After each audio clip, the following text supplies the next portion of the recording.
Hello दोस्तों, आज हम एक्सप्लेन करने वाले हैं एक जापानीज फिल्म जो कहानी है जापान के एक माफिया गैंग याकुजा और उसके मेंबर्स की। इस फिल्म में याकुजा गैंग के 20 सालों का अर्श से फर्श तक का सफर बड़े ही संजीदगी से दिखाया गया है। तो चलिए बिना टाइम वेस्ट किए फटाफट शुरू करते हैं इसका एक्सप्लेनेशन। फिल्म के लीड रोल में है केंजी, जिसका जीवन में कोई लक्ष्य नहीं और वो अपने दोस्तों के साथ सारा दिन आवारागर्दी करता है। अभी अभी उसके फादर की डेथ हुई है तो वो उनके फ्यूनरल पे जाता है। केंजी को इन सब बातों से कोई खास फर्क नहीं पड़ता और वो अपने दोस्तों के साथ फिर से आवारागर्दी करने निकल जाता है। रास्ते में उन्हें एक ड्रग्स बेचने वाला दिखता है तो वो उसका बैग चोरी करके वहाँ से भागते हैं। तो उसमें कुछ कैश और एक क्रिस्टल टाइप का ड्रग्स दिखता है। केंजी ड्रग्स नहीं लेता तो वो पैसे अपने पास रख के ड्रग्स को समुद्र में फेंक देता है। इसके बाद ये तीनों पार्टी करने को बार में जाते हैं। बार की मालकिन है मैरी, जो केंजी को अपने बच्चे के जैसा मानती है। तभी वहाँ याकुजा गैंग का हेड शिबा अपने कुछ आदमियों के साथ आता है। बार की मालकिन मैरी का हस्बैंड याकुजा गैंग के हेड शिबा का राइट हैंड हुआ करता था, लेकिन अब वो इस दुनिया में नहीं है। फिर अचानक से वहाँ कुछ गुंडे याकुजा गैंग के लोगों को मारने के लिए आते हैं। उनमें से जब एक आदमी गैंग लीडर शिबा को मारने वाला होता है तो केंजी उसे बचाता है। केंजी का इस दुनिया में कोई भी नहीं और वो अपने घर में अकेला ही रहता है। अगले दिन याकुजा गैंग का एक आदमी केंजी को लेके अपने बॉस के पास जाता है, क्योंकि एक रात पहले केंजी ने गैंग लीडर शिबा की जान बचाई थी। शिबा केंजी को अपनी जान बचाने के लिए शुक्रिया कहता है तो केंजी कहता है कि मैंने तुम्हारी जान बचाने के लिए उनको नहीं मारा, बल्कि इसलिए मारा क्योंकि वो लोग शोर बहुत मचा रहे थे। शिबा उसको याकुजा गैंग ज्वाइन करने को भी कहता है तो केंजी साफ मना कर देता है। शिबा उसको समझाता है कि हम लोग ड्रग्स नहीं बेचते।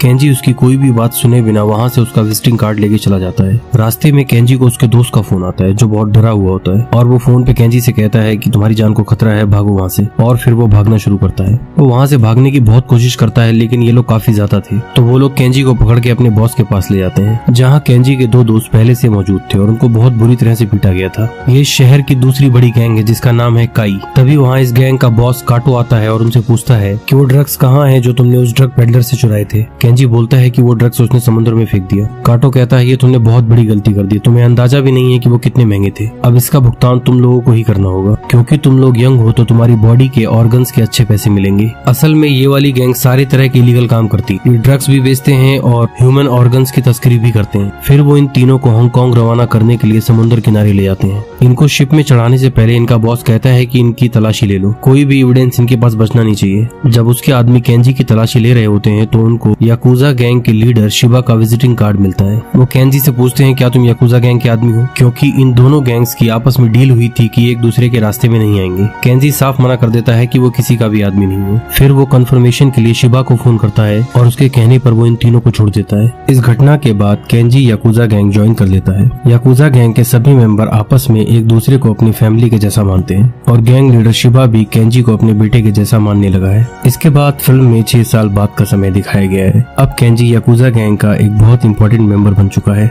इस शहर की पुलिस इन दोनों गैंग्स को खत्म करने का प्लान बना रही है। पुलिस स्टेशन में वो प्लान बनाते हैं कि इन दोनों गैंग्स की आपसी गैंग वार को बढ़ावा दिया जाए ताकि ये दोनों आपस में ही लड़के खत्म हो जाएं। अगले सीन में शिबा केंजी से काम के बारे में पूछता है। केंजी उसे बताता है कि आजकल पुलिस का दबाव काफी ज्यादा है लेकिन फिर भी हम लोग अच्छा प्रॉफिट बना रहे हैं। फिर शिबा उससे पूछता है कि तुम्हारी लाइफ कैसी चल रही है, क्या तुम्हारी कोई गर्लफ्रेंड है। केंजी कहता है नहीं, मेरी लाइफ में कोई लड़की नहीं। तो शिबा उसको समझाता है कि गर्लफ्रेंड बनाओ और शादी करो, वरना तुम भी मेरी तरह अकेले रह जाओगे।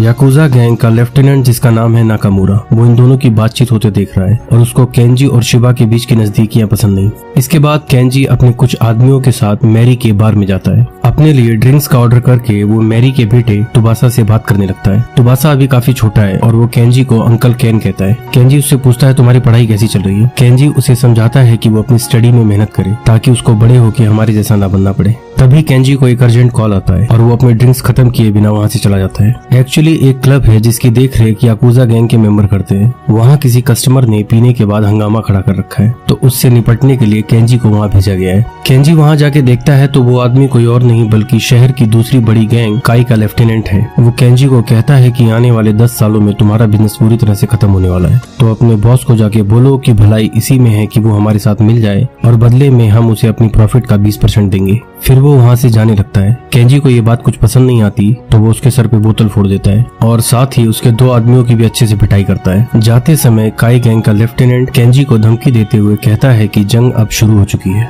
इसके बाद केंजी उस बार की लड़कियों के साथ ड्रिंक्स लेने लगता है। उसके बगल में बैठी एक खूबसूरत लड़की देखती है कि केंजी के हाथों में कांच लगा है और उसमें से खून भी बह रहा है, तो वो उसके हाथों में लगा वो कांच निकालती है। केंजी को ये लड़की पहली नजर में ही पसंद आ जाती है। वहाँ से जाते समय केंजी का एक दोस्त बार ऑनर को कहता है कि जो लड़की उसके बगल में बैठी थी उसको केंजी के घर पे भेजे। फिर देर रात वो लड़की केंजी के घर जाती है। वो वहाँ देखती है कि केंजी काफी नशे में है और उसके जाते ही केंजी उसके साथ जबरदस्ती करने लगता है। वो लड़की केंजी को दूर हटाते हुए उसे पीटने लगती है। तो केंजी उसको पूछता है कि क्या तुम वर्जिन हो, जिसपे वो हाँ कहती है। तो केंजी उसके साथ कुछ भी किए बिना उसको उसके घर ड्रॉप कर देता है और जाते समय वो उस लड़की का फोन नंबर भी ले लेता है। क्लब वाले इंसिडेंट के बाद इसके सेटलमेंट के लिए याकुजा गैंग का बॉस काई गैंग के बॉस से मिलने जाता है। शिबा काटो को समझाता है कि ये बच्चों के आपस की लड़ाई है, इसमें हमें नहीं पड़ना चाहिए। काटो कहता है कि इसका सिर्फ एक ही सेटलमेंट है कि तुम लोग हमसे मिल जाओ और बदले में हम तुमको 20% प्रॉफिट का देंगे। इस बात पे शिबा को काफी गुस्सा आता है और वो अपना ड्रिंक उसके मुंह पे फेंक कर मिलने से मना कर देता है। अगले सीन में केंजी उस बार वाली लड़की से मिलने जाता है। उसको वहाँ से पिक करके वो दोनों वहाँ से लॉन्ग ड्राइव पे निकल जाते हैं। रास्ते में केंजी उससे उसका नाम पूछता है तो वो बताती है कि मेरा नाम यूका है। फिर वो पूछता है कि तुम बार में काम क्यों करती हो। यूका बताती है कि वो एक स्टूडेंट है और उसको अपने कॉलेज की फीस देनी होती है। फिर पूरी रात ड्राइव करके वो दोनों सुबह सुबह समंदर के किनारे पहुंचते हैं।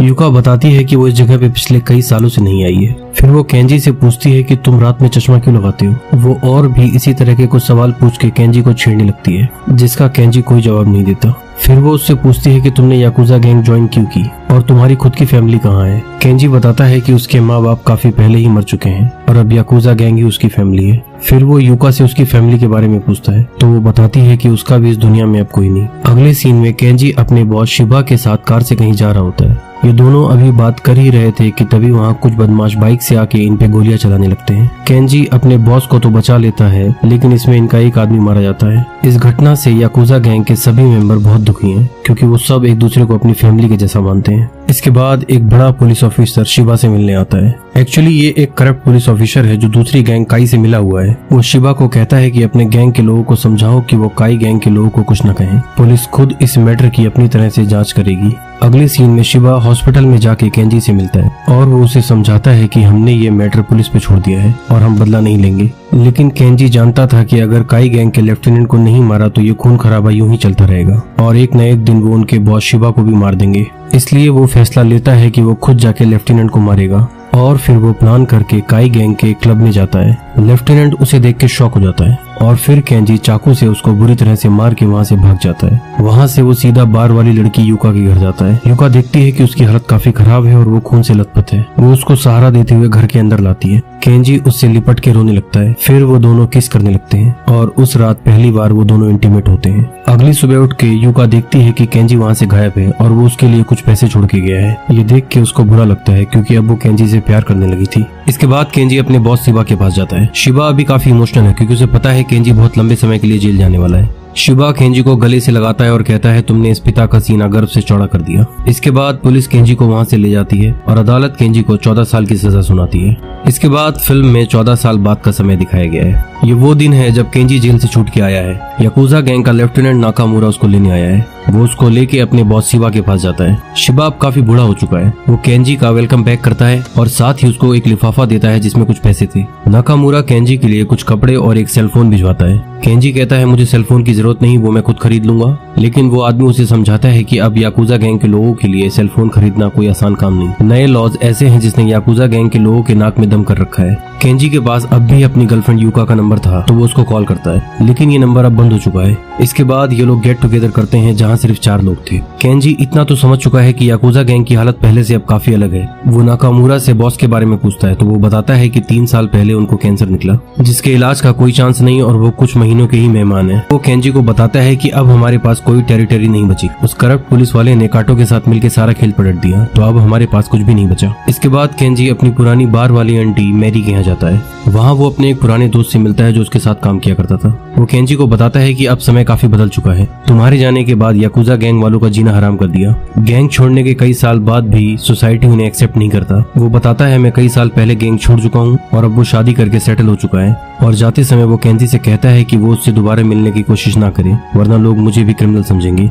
मैरी का बेटा तुबासा अब बड़ा हो चुका है और वो भी उसी रास्ते पे है जिसपे कभी केंजी हुआ करता था। वो जब केंजी के साथ शहर की गलियों से गुजर रहा था तो लोग उससे भी वैसे ही डर रहे थे जैसे कभी केंजी से डरा करते थे। वो भी केंजी की ही तरह क्लब में कस्टमर से डील किया करता था। केंजी को ये सब देख के बहुत दुख होता है क्योंकि वो कभी भी नहीं चाहता था कि तुबासा उसके जैसा बने। तुबासा केंजी को बताता है कि उसके फादर भी याकुजा गैंग के लिए काम करते थे। क्या आप उन्हें जानते थे? केंजी कहता है नहीं। फिर वो बताता है कि वो भी अब याकुजा के लिए ही काम करता है और ये लोग अब वो काम भी करने लगे हैं जो पहले नहीं किया करते थे। इसके बाद केंजी नाकामुरा से मिलकर पूछता है कि हम लोग अब किस तरह का काम करते हैं। नाकामुरा से मिलकर उसे पता चलता है कि अब वो लोग ड्रग्स की सप्लाई भी करने लगे हैं। ये बात केंजी को पसंद नहीं आती तो वो नाकामुरा को अपने गैंग के पुराने नियम बताने लगता है, जिसपे गुस्सा होकर नाकामुरा उसे मारने लगता है और बोलता है कि तुम्हारे जेल जाने के बाद यहाँ क्या हुआ तुम्हें कुछ भी नहीं पता। हम पे पुलिस ने इतनी पाबंदियां लगा दी कि अब हमें मजबूर होकर ये काम करना पड़ा। और इस बात पे ये दोनों लड़ने लगते हैं। फिर थोड़ी देर में ये दोनों शांत होते हैं और एक दूसरे को सॉरी बोलते हैं। केंजी का एक आदमी उसको फोन करके बताता है कि उसकी गर्लफ्रेंड यूका का पता चल चुका है।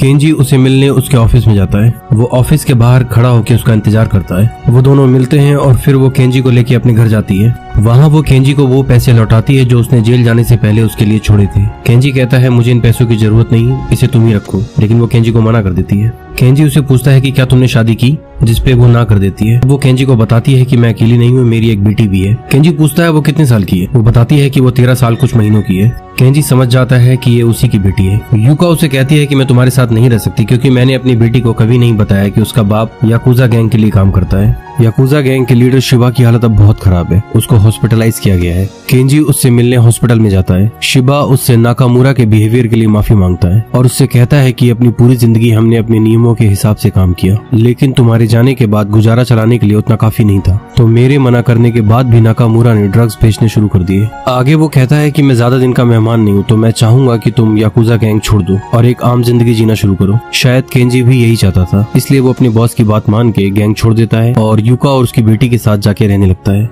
केंजी और यूका अब काफी खुश हैं। यूका ने अपनी बेटी को ये बात नहीं बताई कि यही आदमी उसका फादर है। उसको लगता है ये आदमी मेरी मॉम का बॉयफ्रेंड है। एक दिन जब केंजी अपनी बेटी को स्कूल ड्रॉप करने जाता है तो उसकी बेटी कहती है कि मुझे नहीं पता आप कौन हैं, लेकिन जब से आप आए हैं मेरी मॉम काफी खुश है। तब उसकी बेटी उससे पूछती है कि क्या आपको पता है कि मेरे फादर कौन है। यूका ने केंजी को ये बात बताने को मना किया था तो इसलिए वो कुछ नहीं कहता। दूसरी तरफ काई गैंग का बॉस काटो तुबासा को मिलने के लिए बुलाता है। वो उसकी तारीफ करता है और उसे समझाता है कि याकुजा गैंग के लिए काम करना बंद करो। वो गैंग अब पूरी तरह से खत्म हो चुकी है, तो बेहतर होगा कि तुम अब हमारे लिए काम करो। तुबासा उसकी बात को कुछ खास सीरियस नहीं लेता और उसके ऑफर को ठुकरा देता है और साथ ही वो ये भी कहता है कि बूढ़े इंसान तुम्हारा टाइम खत्म हो चुका है। जब तुबासा वहाँ से जाने लगता है तो काटो उससे कहता है कि तुम भी तुम्हारे बाप की मूरा के जैसे हो और शायद तुम्हारा भी वही अंजाम होगा जो उसका हुआ था। आम जिंदगी जीने के इरादे से केंजी अपने पुराने दोस्त के साथ एक जॉब ज्वाइन कर लेता है। एक दिन ये दोनों लंच कर रहे होते हैं। वहाँ पर एक तीसरा आदमी भी होता है जो इनका कलीग है। वो इन दोनों से याकुजा गैंग में बिताए इनके पुराने समय के बारे में भी पूछता है। असल में वो याकुजा गैंग के लोगों की काफी रिस्पेक्ट करता था और साथ ही वो इन दोनों का एक फोटो भी ले लेता है। दूसरी तरफ वो करप्ट पुलिस ऑफिसर तुबासा से मिलकर उसको धमकी देता है क्योंकि वो शुरू से ही काटो से मिला हुआ है।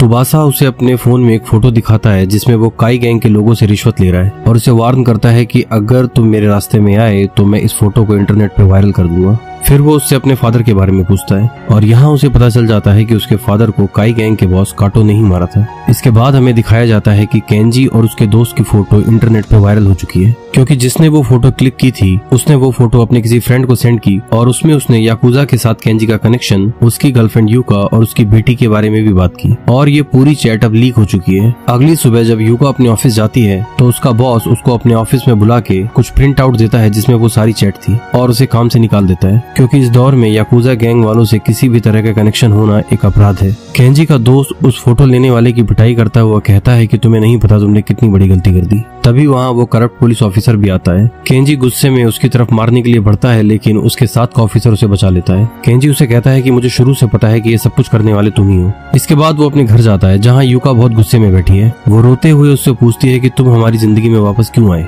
वो उसे ये भी बताती है कि आज हमारी बेटी स्कूल से घर नहीं लौटी क्योंकि उसके स्कूल में सबको हमारे रिश्ते के बारे में पता चल चुका है। तुम्हारे आने से पहले हमारी जिंदगी काफी अच्छी चल रही थी और तुमने आके सब खराब कर दिया। अंत में वो उससे कहती है कि तुम यहाँ से जाओ और हमारी लाइफ में लौट के कभी वापस मत आना। केंजी बिना कुछ कहे चुपचाप वहाँ से चला जाता है। इसके बाद वो अपनी बार वाली आंटी मैरी के यहाँ जाता है। वहाँ उसे तुबासा मिलता है जो उसको बताता है कि उसके बॉस शिबा की हालत अब बहुत खराब है, वो किसी समय भी मर सकता है। याकुजा गैंग के लोग एक फैमिली की तरह हुआ करते थे, तो आपको उनके मरने से पहले उनसे मिलना चाहिए। और साथ ही वो केंजी को ये भी बताता है कि उसको उस आदमी का पता लग चुका है जिसने उसके फादर को मारा था। केंजी युका के जाने से बहुत दुखी है। वो वहाँ से जाने से पहले तुबासा को गले लगा के सिर्फ इतना ही कहता है कि अपना और अपनी माँ का ख्याल रखना। इसके बाद वो उस क्लब में जाता है जहाँ काटो और उसका साथी पुलिस वाला बैठ के ड्रिंक कर रहे हैं। वो वहाँ जाके उन दोनों को मार देता है क्योंकि वो जानता था कि अगर उसने ऐसा नहीं किया तो तुबासा इन दोनों को मार देगा और फिर वो जेल चला जाएगा। और क्योंकि उसने 14 साल जेल में काटे हैं तो वो कभी भी नहीं चाहेगा कि तुबासा जेल जाए। दूसरी तरफ वो चैट लीक होने की वजह से केंजी के पुराने दोस्त की वाइफ भी उसे छोड़ के जा चुकी है। केंजी युका को एक वॉइस मैसेज भेजता है जिसमें वो उसे बताता है कि वो उसे कितना प्यार करता था।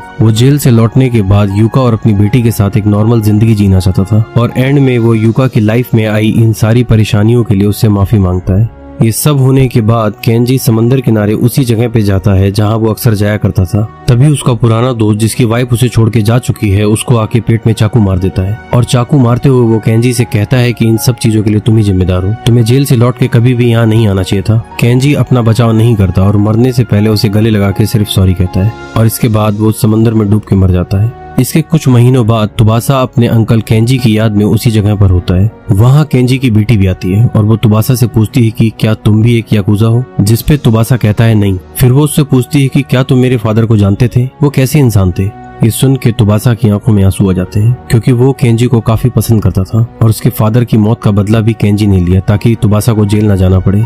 और इसी इमोशनल एंडिंग के साथ ये फिल्म यहाँ पे समाप्त होती है।